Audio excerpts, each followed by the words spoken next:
కాళేశ్వరం కూలిన రికార్డు స్థాయిలో వరి పండిన 500 రూపాయలు బోనస్ ఇచ్చామన్నారు సీఎం రేవంత్ రెడ్డి. 10 ఏళ్లలో పాలమూరు రంగారెడ్డి ఎత్తిపోతలను పూర్తి చేయకుండా వదిలేసి తాము చేస్తుంటే అడ్డుకుంటున్నారని విమర్శించారు.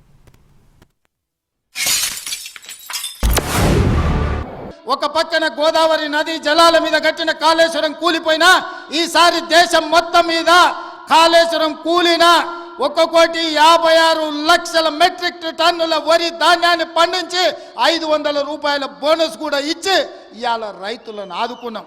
10 ఏళ్ళైనా పాలమూరు రంగారెడ్డి ఎత్తిపోతల పూర్తి కాలే. 10 ఏళ్ళైనా నారాయణపేట కొడంగల్ ఎత్తిపోతల పథకానికి కనీసం టెంకాయ కొట్టలే. ఇవాళ పాలమూరు ప్రాజెక్టును పూర్తి చేయాలని కొడంగల్ నారాయణపేట ఎత్తిపోతల పథకాన్ని ఈరోజు మనకు నీళ్లు తేవాలని కృష్ణానది జలాలు కొడంగల్కు తీసుకురావాలని మనం కష్టపడుతుంటే కాళ్ళల్లో కట్టెలు పెడుతుండ్రు. మిత్రులారా, మీరు ఆలోచన చేయండి.